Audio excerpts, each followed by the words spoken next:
Ça y est les mecs, on est de retour parce que la Ligue des Champions va nous offrir un dénouement plus digne que le football de TikTok que vous avez vu. Parce que là, ça va pas être TikTok mon gars là, ça va être une guerre interminable, une guerre de 90 minutes qui peut même aller à 120 minutes parce qu'on est à l'aube d'une très très grande finale.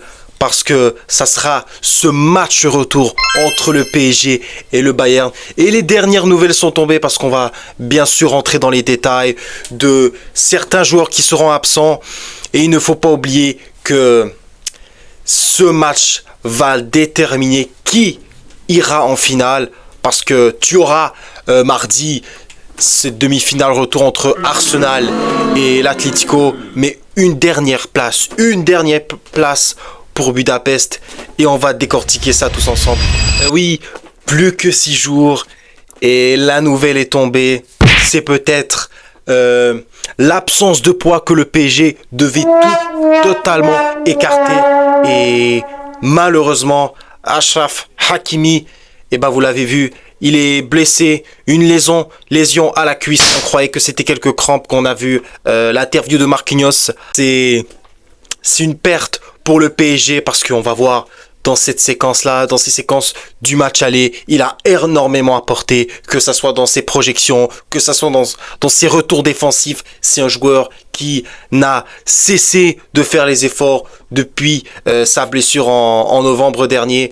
C'est un joueur qui a énormément dû revenir très rapidement pour cette demi-finale, rentrer directement sur ses premières minutes. Comme vous le voyez dans l'écran, c'est un marquage individuel. Vous le voyez, voit Ousmane Dembélé. Non, c'est Pacho qui est au marquage sur Pavlovic, je crois. Donc c'est chaque joueur au marquage. Vous voyez Nuno Mendes qui suit Olysée à chaque fois qu'il a le ballon, qui descend dans le cœur du jeu pour proposer des solutions. Mais déjà à la 44e seconde, vous voyez c'est quoi l'entame du match du PSG, c'est sortir sur le Bayern, sortir sur les joueurs du Bayern quand ils n'ont pas des options et ils se retrouvent complètement les options sont fermées. Pacho sur Kane, Dembélé je crois sur Pavlovic ou peut-être c'est ça, et Désiré Doué sur Jonathan Tah. Donc chaque joueur est au marquage d'un joueur bavarois et c'est comme ça que ça peut avoir son importance d'empêcher le Bayern de sortir, d'empêcher le Bayern de trouver ou un offensif bavarois.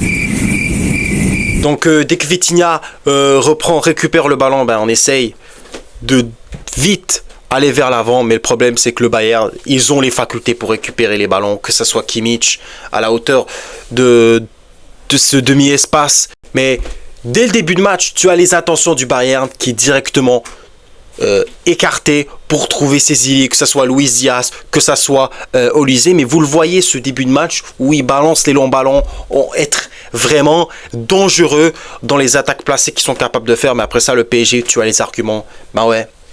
Hakimi que tu as vu, qui est à chaque fois qu'il n'y a pas de solution, Marquinhos, il envoie une transversale ou une diagonale sur Hakimi. Lui, il peut se projeter et écarter avec les milieux de terrain qu'il trouve, que ce soit João Neves ou Vitinha autour. Et c'est ça, c'est assez équilibré ce début de match. Mais là, on va voir les vraies intentions de jeu du Bayern qui, ça y est, ils partent dans le camp adverse. Tu as les incursions de Olysée qui déjà trouve une très belle passe tranchante sur Stanisic qui, avec cette poussée de balle, cette portée de balle qu'il y a, c'était de trouver Luis Diaz dans de très bonnes conditions. Mais Marquinhos est au marquage, mais vous avez vu Marquinhos comment il a galéré. Mais il avait déjà un jaune. Si vous vous souvenez, lorsqu'il y a un coup franc. Et là, c'est cette action-là qui, pour moi, change le match, qui donne une couleur à ce match, une température. Parce que le tacle de Pacho qui provoque le penalty et l'ouverture du score du Bayern, où tu as toutes les offensives du Bayern qui sont bien trouvés, qui sont dans le point de pénalty. Personne n'est capable de les contenir. Ils sont intenables, ces Bavarois. Les 4 offensifs, cette ligue de 4 qui est là pour faire des ravages. Et il est là le premier ravage. L'erreur qui va provoquer l'ouverture du score. C'est ça. C'est assez léger, mais malheureusement, Pacho, il est le dernier défenseur. et fait ce tacle-là qui, pour moi, pénalise le début de match du PSG. Mais ça donne un superbe avantage au Bayern. Et après ça, pour moi, c'est le tournant du match. Permet au Bayern de faire le break. Ben, tu as cette passe tranchante de Harry Kane qui trouve Olise. Et Olise qui fait une très mauvaise finition. Cette action, elle aurait clairement pu mettre le Bayern dans une très belle position parce qu'ils étaient sur une dynamique où ils sortaient les ballons, où ils étaient là transpercés dans le cœur du jeu. Un jeu très axial. Et et les milieux de terrain du PSG n'ont pas été capables de le contenir. Luis Diaz, Harry Kane, sans pressing, sans rien. Et c'est ça. Donc, et il y a une autre action où le PSG, rapidement, en profondeur, je crois que c'est Warren qui envoie Dembélé en profondeur. Et Dembélé, cette action qui clairement aurait pu donner l'égalisation au PSG, mais malheureusement, il se heurte à ce mauvais geste. C'est une frappe, il la croise trop du bout du pied et ça passe juste à côté des cages de Neuer qui était bien sorti. Et c'est là où l'égalisation, l'étendue de cette équipe du PSG qui arrive à trouver dans des petits espaces l'appel de Doué dans le demi-espace qui attire Upamecano dans sa zone et il trouve une très belle passe en profondeur pour Kvara, mais qui vient montrer une leçon de vie à Stanisic. Mais belle action jouée du PSG et ce passement de jambes qui envoie Stanisic dans les nuages. Technique, il a la finition aussi, c'est là où se procure cette occasion très bien jouée, permet au PSG de revenir dans le match. Et c'est pas fini parce que tu as cette occasion de Doué qui aussi aurait pu redonner vraiment des ailes pour le PSG. Mais c'est là où il y a le corner qui va provoquer le deuxième but. C'est ça, donc chaque occasion du PSG, elle est importante. Faut les saisir. Et quand tu as des opportunités comme ça, Joao Neves qui surgit de nulle part, qui surgit des Champs-Élysées et qui marque une superbe tête croisée. Des fois, il faut surprendre l'adversaire. Et tu avais l'occasion de tuer le match. Tu avais l'occasion d'avoir 2 buts d'écart. Cette passe, très belle passe pour Doué qui décide d'aller jusqu'au bout. Et malheureusement, cette frappe qui passe juste à côté du premier poteau qui vient peut-être caresser le premier poteau. Mais le Bayern ne va pas le Bayern va pas s'arrêter là-dessus et ça continue encore, ça continue. Olise qui attend dans l'axe, personne ne le presse, personne n'est capable de sentir son coup, qu'est-ce qu'il est capable de faire. Et si vous voyez, je crois c'est 30 minutes d'intervalle et voilà, il a le champ libre, il a la possibilité d'accélérer dans la surface. Bon, Marquinhos qui a un jaune, Pacho qui est pas capable de sortir. Et tu es dans cet moment de flottement où tu dis ça va le faire. Ben non, de quoi ça va le faire? T'encaisses l'égalisation sur un beau jeu collectif, un jeu très patient où on n'attend pas de créer des occasions, on attend que les espaces s'ouvrent. Bah oui, le PSG encore à se limiter dans ce genre de secteur de jeu où tu es supposé fermer l'axe, avoir des joueurs qui pressent, qui sortent sur le porteur, il n'y a personne qui sort et Olise peut finir dans les filets tout seul et Safonov, il est livré à lui-même parce que ses défenseurs ne sortent pas.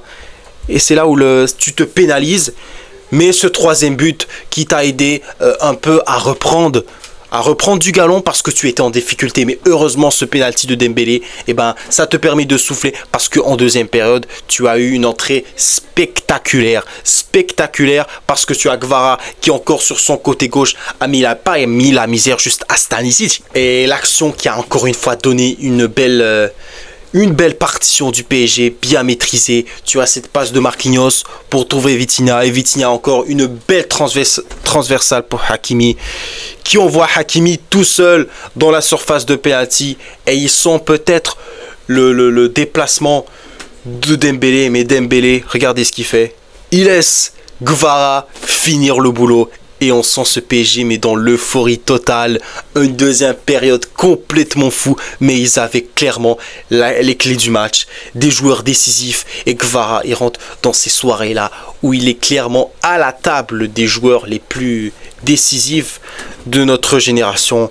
Vous le voyez, ça fait 1 an qu'il est là. Il a déjà les flairs, il a tout d'un serial killer dans cette zone-là. Il est incroyable. Kvara, son plat du pied qui trompe complètement Neuer. Stanisic, et ben il est posé comme une stripteaseuse des grands soirs. C'est là où tu as ces actions-là, ces passes tranchantes qui viennent casser complètement les lignes. Et bon, tu as aussi des appels contre appels, la pression contre pression.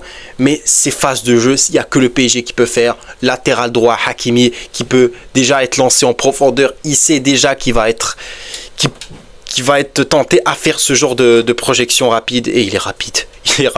Il est rapide. Et c'est ça, tu le vois.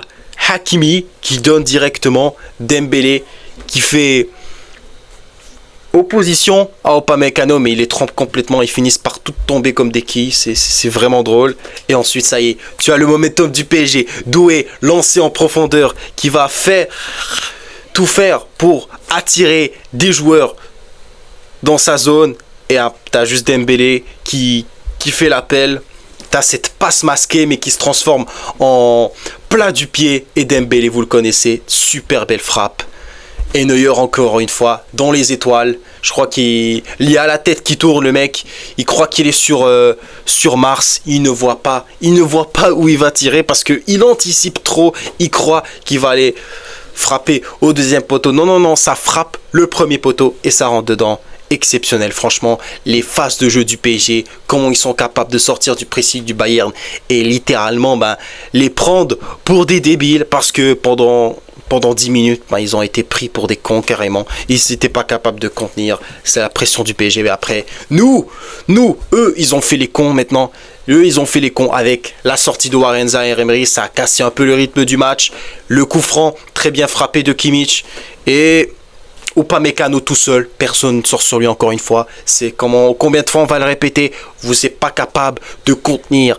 Si vous n'êtes pas capable d'être lucide sur ce genre de situation, faites des fautes d'anti-jeu, mais laissez pas de l'air, laissez pas respirer dans ce genre de zone où clairement c'est trop dangereux ce genre de match là, mais il faut faire attention. Là c'est l'équipe qui t'a le plus inquiété, qui t'a fait mal. Mais regardez la position des milieux de terrain.